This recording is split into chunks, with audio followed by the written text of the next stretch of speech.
The moment Kai walked into the Sterling nightclub, every alpha in the room could smell him. It wasn't just any omega scent, it was intoxicating, almost dangerous in its purity.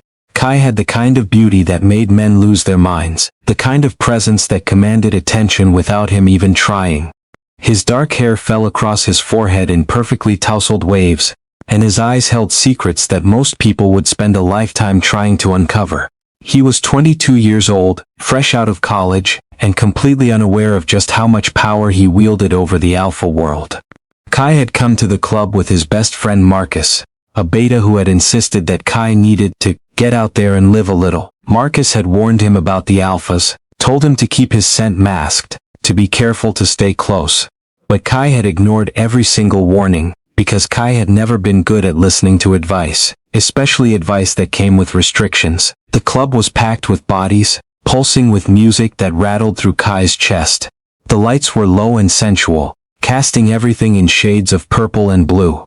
Kai moved through the crowd with a confidence that belied his youth, dancing with strangers, laughing at jokes that weren't particularly funny, existing in that sweet spot of recklessness that only the young could afford.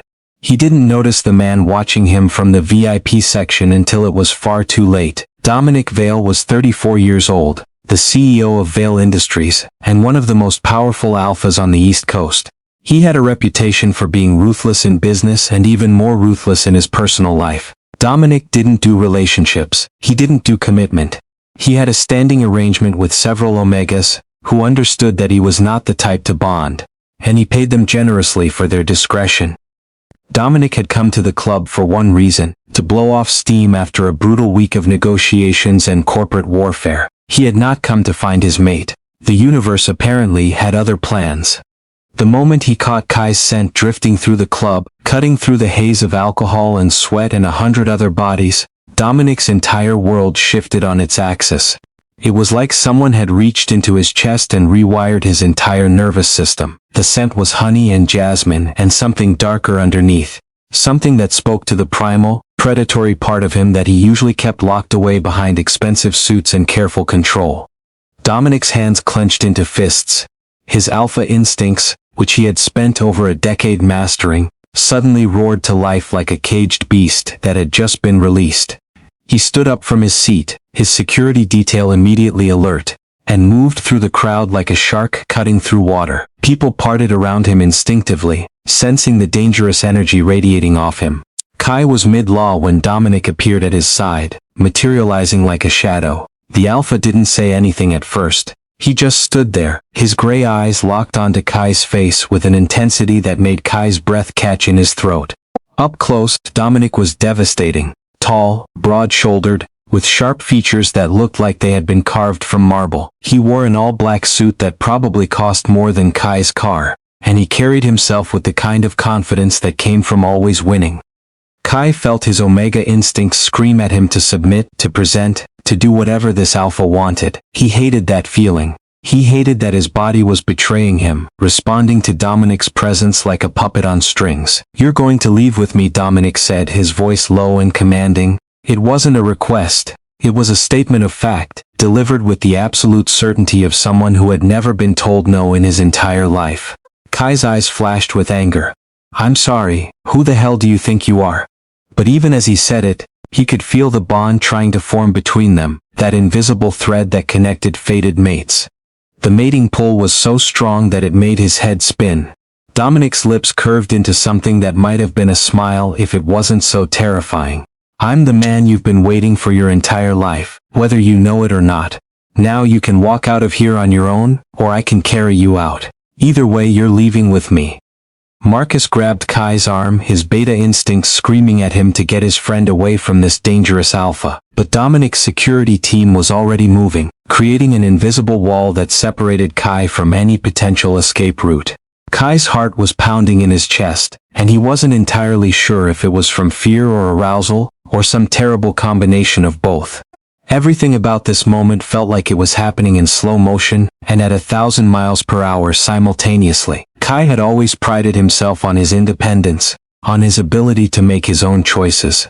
But standing in front of Dominic Vale, with the mating pull wrapping around him like chains, Kai felt that independence slipping through his fingers like sand. He looked at Marcus, saw the worry in his friend's eyes, and made a decision that would change everything. "Fine," Kai said, surprised by how steady his voice sounded, "but only because I want to, not because you commanded me to." It was a small act of rebellion, a way of asserting his autonomy in a situation where autonomy was quickly becoming a luxury he couldn't afford. Dominic's expression darkened with something that might have been amusement, or might have been something far more dangerous. "Oh, sweetheart," he said, stepping closer until Kai could smell the scent of expensive cologne and something underneath it, something that was purely Dominic. "You're going to learn very quickly that in my world, wanting and being commanded to are the same thing." Kai felt a shiver run down his spine, but he didn't back down. They locked eyes for a long moment, two powerful personalities clashing in that space between them, and something fundamental shifted in the universe.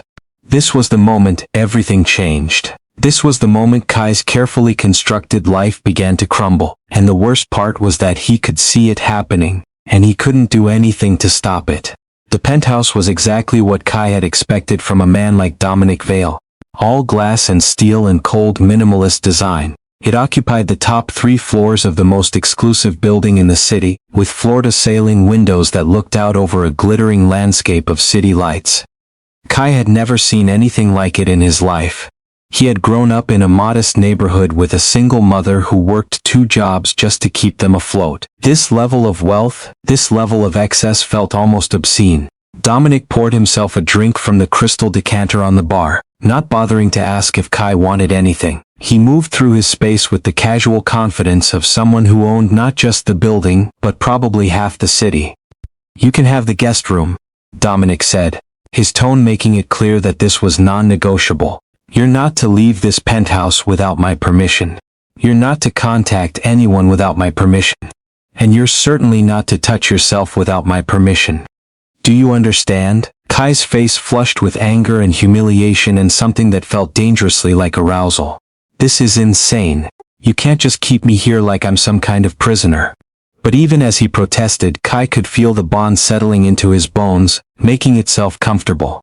The mating pull was becoming stronger by the second, wrapping around him like a second skin. It was intoxicating and suffocating all at once. Dominic set down his drink and walked toward Kai with slow, deliberate steps. When he was close enough, he reached out and grabbed Kai's chin, tilting his head up so that Kai was forced to meet his gaze. "I'm not keeping you prisoner, Omega. I'm protecting what's mine, and you are mine now. Every part of you. Every breath you take, every thought that crosses your mind, every desire that burns through your body. It all belongs to me." His thumb traced Kai's jawline, and Kai hated that his body responded to the touch. Hated that his Omega instincts were flooding his system with endorphins and satisfaction hormones. "I don't belong to anyone," Kai whispered, but it was a lie and they both knew it. The mating bond was already wrapping itself around his heart, and there wasn't anything he could do to stop it. Dominic smiled, and it was the smile of a predator who had just cornered its prey. "You will, give it time." The next few weeks were a whirlwind of contradictions. Dominic treated Kai like a possession, controlling every aspect of his life, from what he wore to what he ate to when he was allowed to sleep. But he also treated Kai like he was the most precious thing in the world, insisting on the best of everything, providing security that bordered on obsessive, and ensuring that Kai wanted for nothing. It was intoxicating and destructive in equal measure. Kai's friends stopped calling after the first week. Marcus had tried to visit, had tried to convince Kai to leave, but Dominic had made it clear that such visits were not welcome. Kai found himself becoming increasingly isolated, increasingly dependent on Dominic for every interaction, every experience, every moment of human connection. The bond between them grew stronger every day, until Kai could barely remember what it had felt like to exist independently of Dominic's presence. Then came the night that changed everything. Dominic came home late, reeking of another Omega's scent. Kai smelled it the moment the penthouse door opened, and the bond between them screamed in protest. The jealousy that flooded through Kai's system was violent and all-consuming. He confronted Dominic in the living room, his voice shaking with rage and hurt. "Where were you? Who were you with?" Dominic's expression hardened, and for a moment Kai saw something dark flash across his face. "That's not your concern. I told you when we bonded that I was not the type to be monogamous.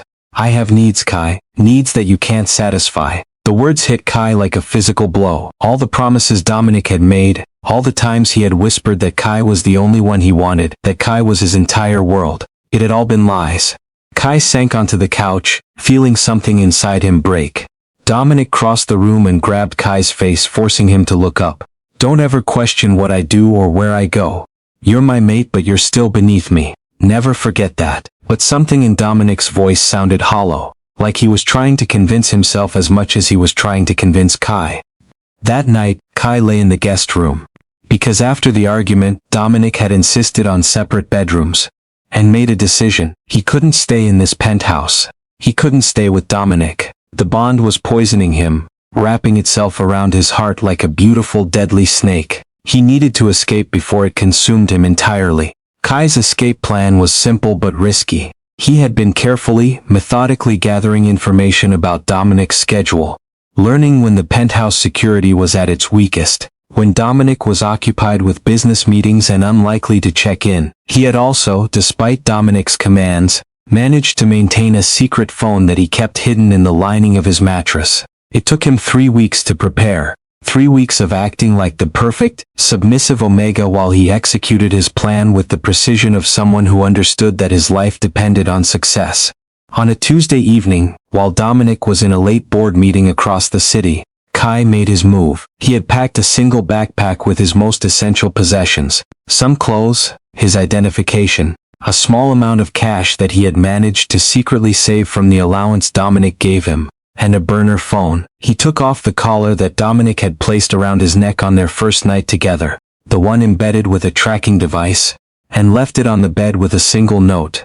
I'm sorry, I can't do this anymore. His hands were shaking as he called for the elevator, half expecting security to stop him at any moment. But the penthouse was quiet, empty except for him. He made it to the lobby, past the front desk where the concierge was too busy with other guests to pay him much attention, and out onto the street. The night air hit him like a shock. For weeks, he had been breathing nothing but the recycled air of the penthouse and the overwhelming scent of Dominic. The world outside felt foreign and terrifying and absolutely necessary. Kai walked for 3 hours, making sure he wasn't being followed, before he finally ducked into a 24-hour diner. He ordered coffee and sat in a booth in the back, watching the door obsessively, waiting for Dominic to burst through and drag him back to his gilded cage. But Dominic didn't come, at least not that night. Kai made it to a small motel on the outskirts of the city and paid cash for a room for a week. He lay on the bed staring at the water-stained ceiling and felt the mating bond begin to rebel. It burned in his chest like a physical wound, like someone had carved out a piece of his heart and was squeezing it in their fist. The bond sickness started almost immediately. His body was going into withdrawal, addicted to Dominic's presence the way an addict becomes addicted to a drug. By the third day, Kai was fevering, hallucinating, barely able to keep food down. He knew he should go to a doctor, but he was terrified that Dominic had put out some kind of alert, that anyone he encountered would report him back to his mate. On the fourth day, while Kai was drifting in and out of consciousness, there was a knock on his motel room door. Kai's heart nearly stopped. This was it. Dominic had found him. He was going to drag Kai back to the penthouse, punish him for his defiance, probably make the bond even stronger, even more inescapable. Kai forced himself to get up, forced himself to open the door, and found himself face to face with not Dominic, but a woman in her 50s with kind eyes and an expression of deep concern. Are you Kai? She asked gently. I'm Dr. Sarah Mitchell. Your friend Marcus hired me. He's very worried about you and frankly so am I. You're in the early stages of bond sickness and if we don't treat it properly, it could cause serious damage to your health. Kai stared at her for a long moment, tears beginning to stream down his face. He had assumed that Dominic had cut him off from everyone, that Marcus had given up on him, but Marcus had been there all along, waiting, planning, ready to help the moment Kai was ready to be helped. Can you help me? Kai asked, his voice barely a whisper. Can you break the bond? Dr. Mitchell's expression softened. Breaking a mating bond is extremely difficult and extremely painful, but yes, with the right treatment and the right support system it's possible. The question is, are you prepared to go through with it? Once we start this process, there's no going back. The pain will be intense, and it will last for weeks, but eventually, you'll be free. Kai thought about the penthouse, about Dominic's cold gray eyes and his possessive touch and all the promises he had made that he had no intention of keeping. He thought about his independence, about his right to make his own choices, about the person he had been before Dominic had walked into that club and changed everything. "I'm ready," Kai said. The treatment was brutal.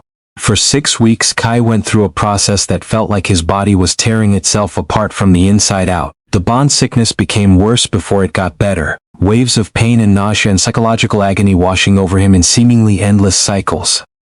But Dr. Mitchell was there, Marcus was there, and slowly, incrementally, the bond began to weaken. Kai started going to therapy, started processing the emotional and psychological manipulation that Dominic had subjected him to. He started rebuilding his life, piece by piece, moment by moment. He found a job at a small coffee shop, rented a modest apartment, reconnected with friends and family who had given up hope of ever seeing him again.